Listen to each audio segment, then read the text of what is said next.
Kung balak mo bang sumali sa Gravelton 2023 at balak mo bang sumali sa 60-kilometer race distance ng Gravelton at wala ka bang oras para mag-track read ng rutang ito, halika, panoorin mo yung video ko para makita nyo ang dadaanan natin sa Gravelton.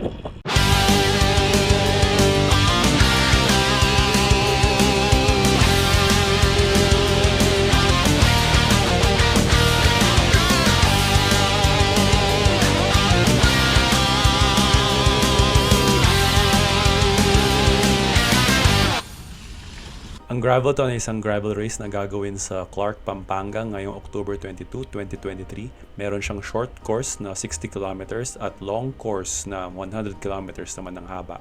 May iba't ibang categories din para sa men's at women's at meron pang ang category para sa mga e-bikes. Tanong ko muna sa'yo, gusto mo bang palaging makanood ng videos tungkol sa bike route guides, bike adventures at iba't ibang tips? Like at subscribe na sa Jangan Bikes para palagi kayong updated sa mga bago kong videos. Sa track read na ito, sinundan namin ang rutang uploaded sa website ng Gravelton nitong August. Pero, pwede pa ito magkaroon ng maliliit na pagbabago habang palapit na ang araw ng karera. Gusto ko lang ipakita ang maasahang daanan para alam nyo kung anong bike ang gagamitin. Nagsisimula yung karera sa Mimosa Plus Resort. Pagkalabas, kakaliwa ka sa MA Rojas Highway at kalye lang talaga ang dadaanan sa unang 5 kilometro ng karera. Halos palusong lahat, mga 1-2% gradient. May ilang mga liko at dito talaga maglalabanan para sa pwesto sa unahan bago makarating sa unang lahar na daanan. So importante na makakuha ka ng magandang pwesto para makiiwas sa mga semplang kasi biglang sisikip talaga yung daanan nyo. Pagkatapos ng halos 5 kilometro, papasok na tayo sa unang lahar segments ng Gravelton. So dito biglang sisikip talaga ang daan at magiging malubak at mabuhangin. Dito rin kasi yung pasok namin noon nung PCF Gravel Race nitong 2023 lang din. Nung araw ng track read na ito, kakauran lang kaya yung lahar medyo matigas, mas buo siya pero maraming kailangan iwasan na tubig at mga putikan na lugar. Dito nyo makikita na importante na mauna na sa peloton habang nagpepwesto pa sa kalye para hindi ka maipit sa likod ng mga ilang tao na pwedeng bumagal o baka mapalakad dahil dito. Kung sakaling tuyo naman yung panahon ng Gravelton, magiging tuyo ang lahar at pwede kang lumubog sa buhangin.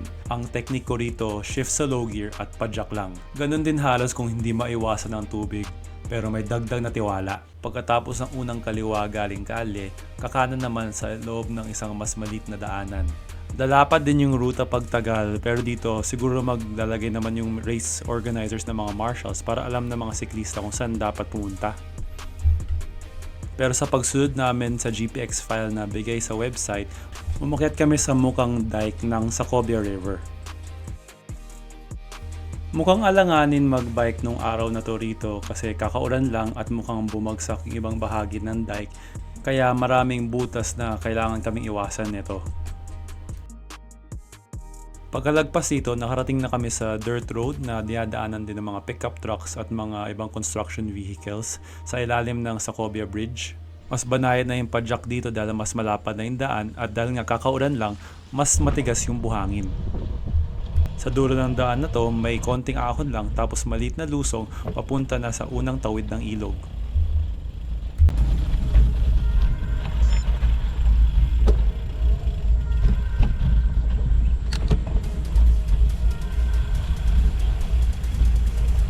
So mukha lang tong ilog pero hindi pa ito yon. Maulan lang talaga nung araw na to.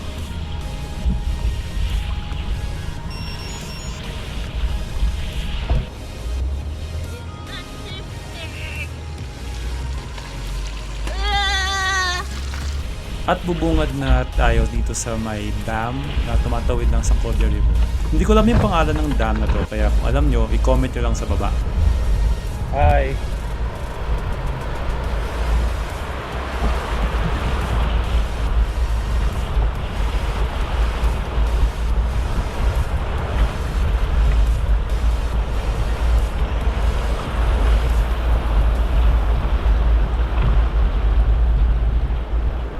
Kahit na kauulan lang nung gabi, hindi ganun kalalim o kabilis yung daloy ng tubig dito.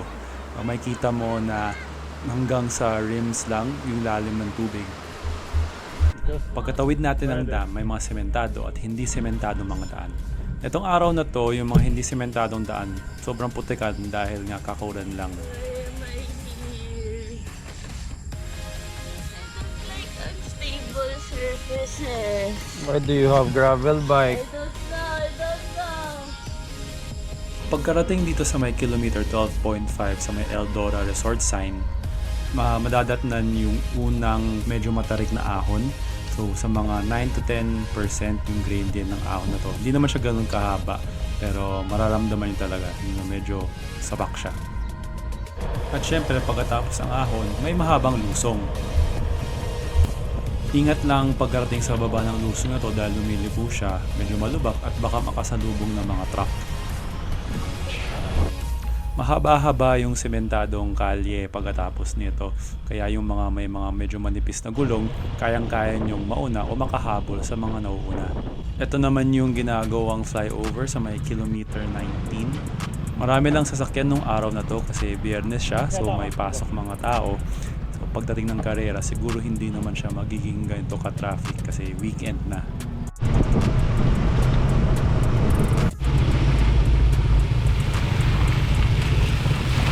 Pagkarating sa kilometer 19.5, nasa Bamban Tarlac na tayo. Lalabas muna ng sandali sa MacArthur Highway. Pero bago ng tulay, liliko tayo ulit ng kaliwa para pumasok sa side roads. At pagkatapos ng 1 kilometro, may makikitang cell site sa kanan at dito naman tayo liliko para bumalik sa lupa.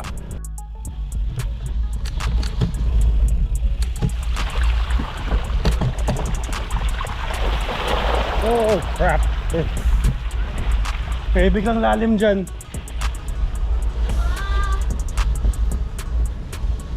Ay, nakalusot. Oo nga, kaya, pero Oo nga. Ano ba naman? okay lang. Pwede raw. Doon ata, pero baka Oo nga eh. Ikot na lang nila. Ito lang. Okay, salamat. Dito banda sa kilometer 21, medyo nagdududa kami kasi yung sinundan namin sa mapa na galing sa website, medyo nakaharang, may mga bakod kaya umikot kami at naghanap kami ng isa pang pwedeng daanan at yun naman nakabalik kami sa tamang ruta. Tuloy lang ang padjak sa mga medyo malapad na dirt roads hanggang sa kilometer 25.2 papasok sa isang mas makiti na double track trail.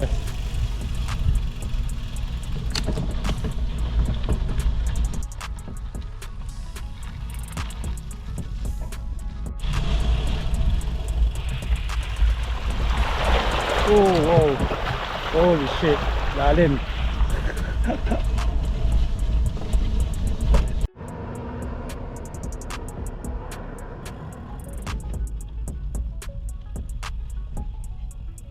Pagkarating sa kilometer 27 sa barangay Virgen de los Remedios, Bamban Tarlac, dito na nagsisimula yung mahabang sementadong daan ng karera. Halos 13 kilometro ito. Nalalabas sa MacArthur Highway, aakyat sa rampa ng NCC Access Road at tuloy-tuloy na hanggang sa mismong NCC. Malapad at rolling yung daan na ito at kadalasan mahangin din dito. Kaya okay na may mahanap kang ka-baseline para makatago ka ng konti sa hangin. Chaz, kamusta yung route? wet and muddy and Sa kilometer 39.8, muling babalik sa trails. So ito medyo munti ka na namin hindi makita kasi maliit siyang liko na lulusot lang dito sa may daanan ng isang construction site pero may maliit palang trail sa tabi. Dito na nagsisimula yung segment na medyo malalaki yung mga bato at medyo madulas kapag umulan kaya doble ingat lang kapag dumaan na rito.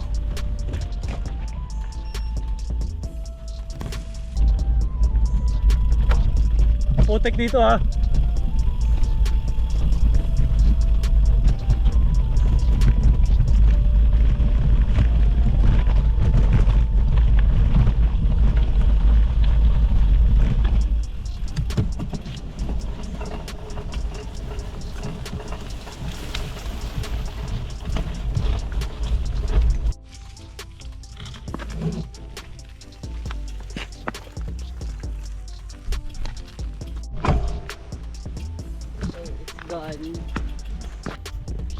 So sa pagsunod namin ng GPX file galing sa website, nakarating kami rito sa sirang tulay na mukhang inanod ng baha.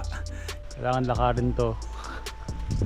Hindi ko alam kung mababago to pagdating sa karera, pero sana nga mabago kasi medyo mahirap tong tawirin. Pagkatapos nun, may mga dagdag pang mabatong mga ahon at lusong hanggang sa makarating sa pagbagsak na to sa sidewalk at biglang kanan sa kalye. Tara ka. Are you chickening out? Medyo matarik siya. Tingnan mo, hindi ko lang matakot to. Baka biglang dumaan eh. Huwag na, huwag na. Ay, you chickened out. Yeah, medyo matarik siya, Bob, when you get here, oh. It's okay. It's quite tarik. No, what I'm finding is mas mentally draining yung off-road in general kasi kailangan mo piliin kung saan ka dadaan. So parang hindi ka pwede maging mindless kasi pwede kang sumemprang. Yeah. Eh, pag road lang, parang parang go ka lang. Chill ka lang. Pero may kotse. Hindi, kung ganyan naman. Pagkabalik sa kalye, makakarating na sa pinakamahabang ahon ng karerang ito. Mga 1.9 kilometers ang haba at 7% ang average gradient. Base sa mapa, ito yung sunod na malaking ahon. Mukha siyang bawal ang dumating kami pero pinalusot naman kami ng guard. Medyo nakakalito lang kasi sa mapa namin, dire-diretso lang dapat yung daan. Pero sa totoo lang, medyo pasikot-sikot dahil nga tumatawid siya ng bundok. So ito yung tinatapos pang part ng NCC to Clark Road. Medyo gravel naman. Pero ito, hindi pa tapos yung pagsemento nga rito. At mukhang aakyat dito. Hindi siya malinaw sa ruta. Pero ito na yung pinakamalapit na susundan namin.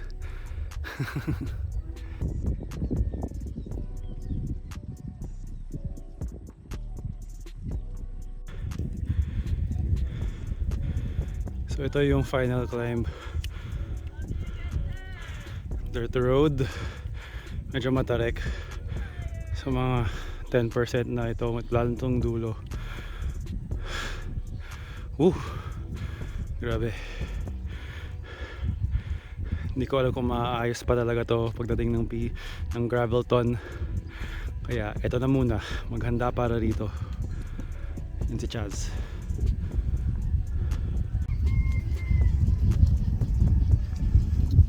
Hi Chaz!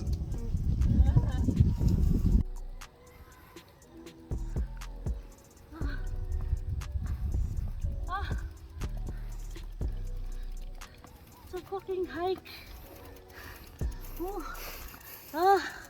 Ay. Ito naman yung mahabang lusong pagkatapos ng malaking ahon na yon. Nung PCF dumaan din dito. Nung panahon na yon, tuyo kaya maalikabok. Kaya kung nasa likod ka ng ibang siklista, puro alikabok lang makikita mo at medyo mahirap na makita yung daan. Buti ngayon, sementado na at magiging mas maayos na yung paglusong. Ayan na yung huling ahon bago makarating sa Sacobia Bridge. At ito na yung flyover na tinawid natin kaninang kilometer 16.5. I'm so tired.